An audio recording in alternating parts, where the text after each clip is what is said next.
Baik, bismillahirrahmanirrahim. Assalamualaikum warahmatullahi wabarakatuh. Waalaikumsalam warahmatullahi wabarakatuh.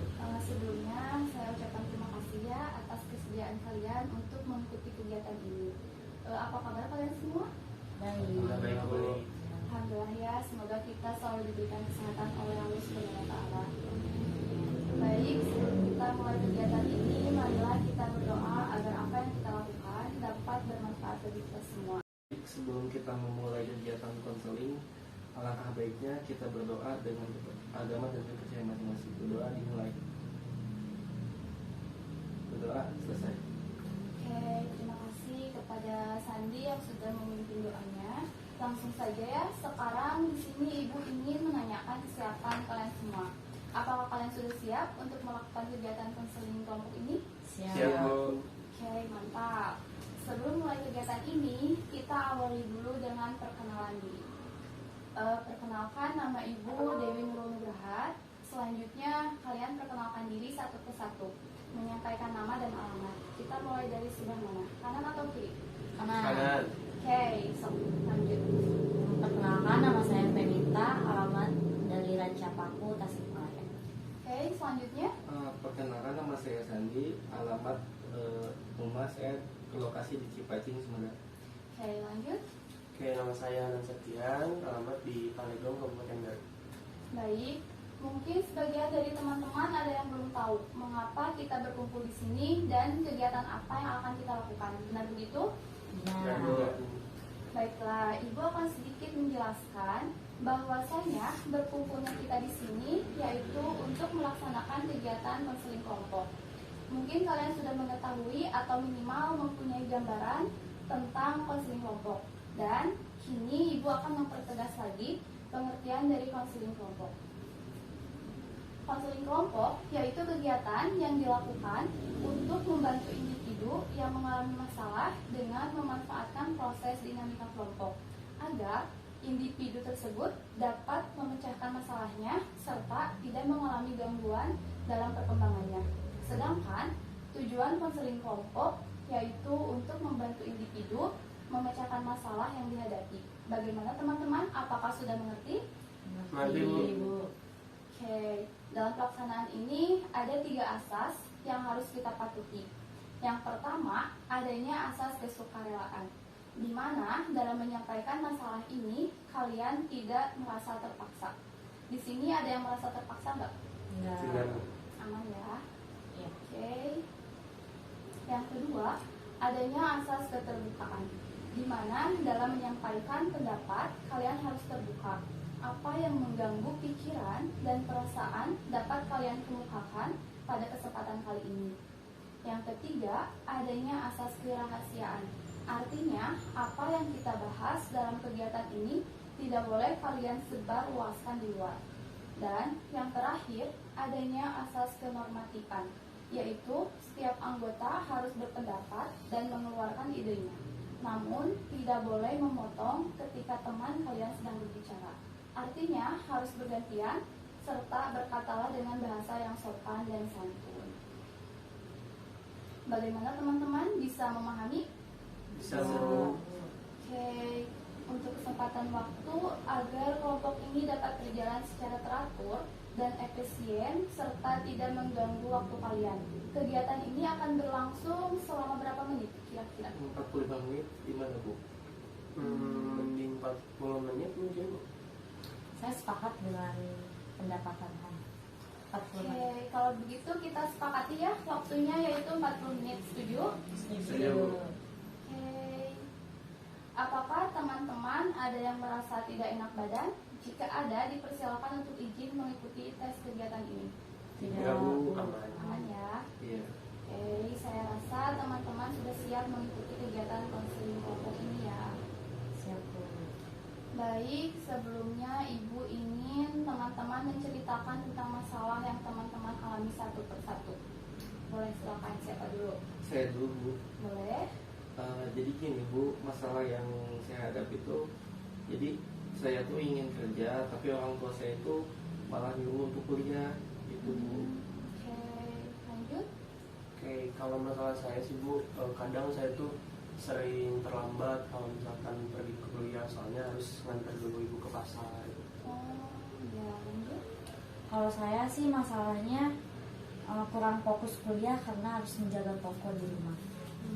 Oke, setelah kita mengetahui permasalahan dari satu sama yang lain ya, untuk kali ini masalah siapa yang akan dipecahkan terlebih dahulu serta berikan alasannya? Menurut saya masalah Sandi sih. Alasannya karena Sandi sudah tidak merasa nyaman, dikhawatirkan berdampak buruk pada prestasi kuliahnya. Iya, saya juga setuju sih sama pendapat Penita, soalnya agar Sandi juga dalam menjalani hidup tuh gak setengah-setengah gitu. Bagaimana dengan Sandi? Apakah siap? Iya, untuk siap, Bu, dengan menerima? senang hati. Boleh. Oke, silakan untuk Sandi untuk menjelaskan masalahnya secara rinci kepada teman-teman di sini. Jadi begini, saya tuh mempunyai masalah dengan orang tua. Karena kita tuh antara saya dengan orang tua ada berbeda pendapat. Orang tua saya itu untuk disuruh untuk melanjutkan sekolah ke perguruan tinggi, sementara saya ingin bekerja. Hal ini membuat saya merasa nggak nyaman setiap hari karena pemikiran saya bertentangan dengan keinginan orang tua saya. Benar yang dikatakan teman-teman, itulah yang saya takuti hingga saat ini. Ternyata masalah yang Sandi hadapi sangat rumit ya. Perlu kita kupas lebih lanjut. Baiklah, untuk membantu memecahkan masalah Sandi, siapa dari teman-teman yang ingin memberi pendapat dan solusi terlebih dahulu atas masalah Sandi tersebut? Mungkin saya Bu, sebenarnya saya ingin tahu dulu alasan orang tua dari Sandi itu untuk menyuruh kuliah. Jadi begini, kalau alasan orang tua saya menyuruh kuliah itu karena jadi orang tua itu ingin saya nasibnya lebih baik dari mereka.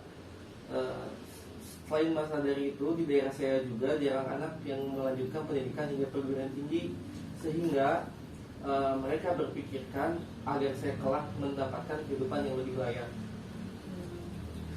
Lalu bagaimana dengan alasan Sandi sendiri mengapa menginginkan untuk bekerja? Alasan saya ingin bekerja sih karena saya sudah malas untuk menghadapi tugas-tugas kuliah. Toh setelah kuliah pun nanti saya bakal bekerja.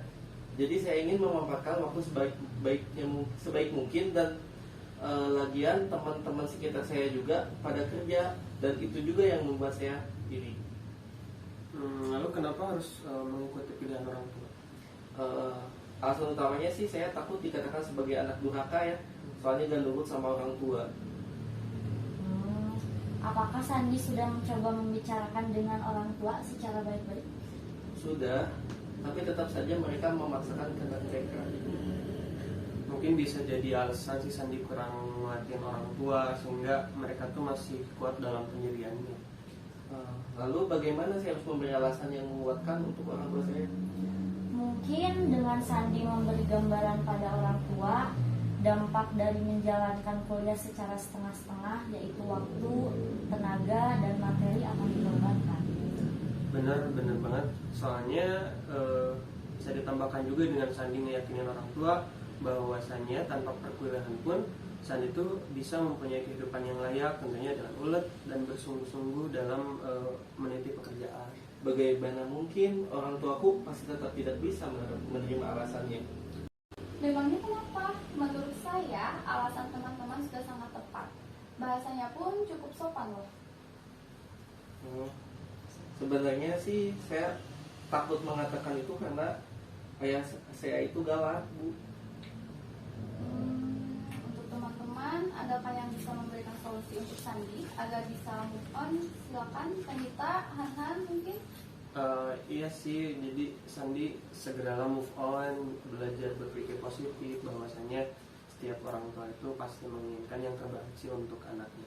Iya benar, tidak ada orang tua yang menjerumuskan anaknya ke hal yang tidak baik, apalagi ini dalam hal masa depan anaknya.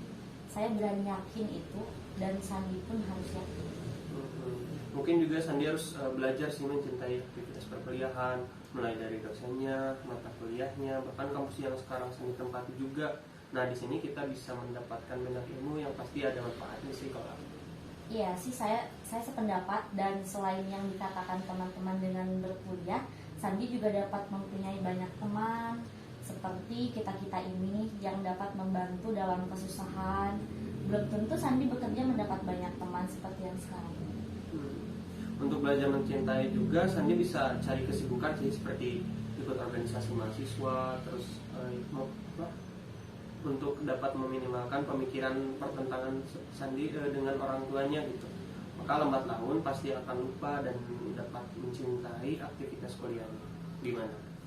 Ya, terima kasih ya teman-teman atas masukannya. Meski sangat berat bagi saya, tapi saya akan coba untuk berkomunikasi langsung kepada orang tua. Oke, apa Sandi sudah merasa terpecahkan masalahnya?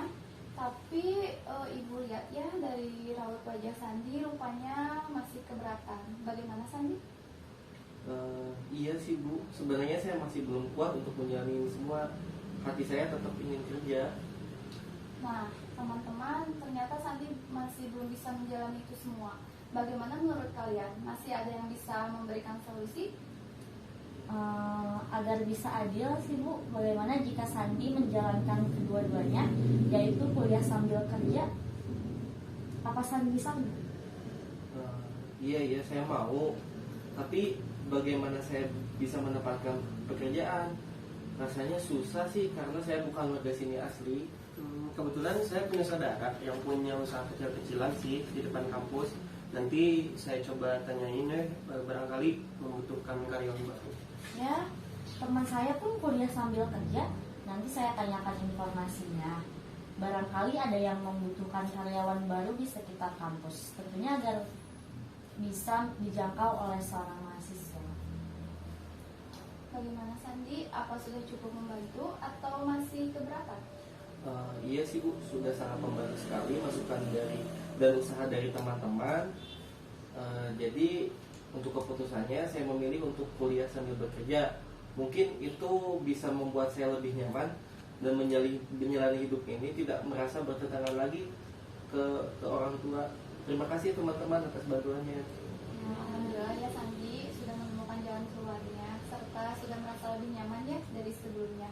Itu tandanya masalah sudah terselesaikan ya, bukan begitu Sandi? Iya Bu, betul sudah. Baik, apakah masih ada yang ingin disampaikan lagi? Tidak Bu, cukup. Oke, setelah berpikir keras untuk menyegarkan pikiran kita ada permainan ya. Ya, Iya, boleh Bu. Kebetulan saya mempunyai permainan. Permainannya tidak dari sini. Permainannya yaitu tebak warna, cluenya uang. Oke. Oke Bu. Oke. Cara mainnya itu gimana ya Bu? Oke, pertanyaan bagus. Cara mainnya gini ya. Misal warna hijau tambah ungu tambah hijau jadi warna apa? Siapa yang bisa menjawab? Biru mungkin Bu. Ini apa? Cerdas. Pinter. Oke, lanjut ya. Ya. Biru tambah biru jadi warna apa? Hitam Bu. Salah. Biru, Coba ungu, biru. Biru. Biru tambah biru warna apa? biru lah, Biru campur biru warna apa? hitam. Seri. Coklat. Jawabannya salah. Jawabannya biru campur biru jadi warna pink. Cluenya uang. Oh iya. Cluenya kan uang. Iya. Oh iya. Siap. Iya. Oke, yang udah ya. Oh iya. Oke, Bu. Paham kan? Iya, Paham. Bu. Sekarang udah merasa fresh belum? Sudah. Sudah Bu. Sangat percaya. Oke, baik kita lanjutkan ya kegiatan ini dengan teman-teman memberikan kesan dan pesan setelah mengikuti kegiatan ini. Kini gantian, dimulai dari kanan atau kiri? Kanan kali ya? Dan boleh. Boleh, silakan Kak Gita. Pesan dan kesan dari saya sih Bu, teruskan kegiatan ini agar semua masalah bisa teratasi satu persatu, bahkan bisa dilakukan di luar ruangan. Terus kesan dan pesan saya selama mengikuti kegiatan ini, saya merasa senang karena bisa lebih akrab bahkan dekat dengan satu sama lain. Dan dengan adanya kegiatan ini saya mendapat wawasan yang lebih luas lagi tentang cara menyelesaikan masalah yang baik. Oke, lanjut. Kalau dari saya sih Bu, kegiatan ini menyenangkan karena kita bisa ngebantu teman kita terus yang mempunyai masalah, dan dengan adanya kegiatan ini tuh saya ngerasa lebih terbantu aja karena bisa menyampaikan pendapat di muka umum. Oke. Kalau saya sih Bu, saya merasa benar-benar terbantu dengan adanya kegiatan ini. Permasalahan saya itu dapat terentaskan. Terima kasih buat Ibu yang sudah membantu dalam mengatur jalannya kegiatan ini, dan terima kasih juga tidak lupa kepada teman-teman atas solusi dan usaha yang telah kalian berikan kepada saya. Sama-sama. Ya, sama-sama. Ya, baik ya teman-teman sudah menyampaikan kesan dan pesannya. Selanjutnya untuk kegiatan berikutnya yang sesi 2-nya nih, kita akan membahas masalah siapa dulu? Saya Bu. Oke, bagaimana teman-teman? Oke, setuju Bu. Oke, sebelum kita mengakhiri kegiatan ini, ada baiknya kita berdoa dulu. Siapa sekarang yang mau memimpin doa? Saya Bu, Boleh, silakan. sebelum kita mengakhiri kegiatan kali ini, marilah kita berdoa sesuai agama dan privasi masing-masing. Berdoa dimulai. Berdoa selesai. Oke, baiklah teman-teman. Terima kasih ya atas perhatiannya dan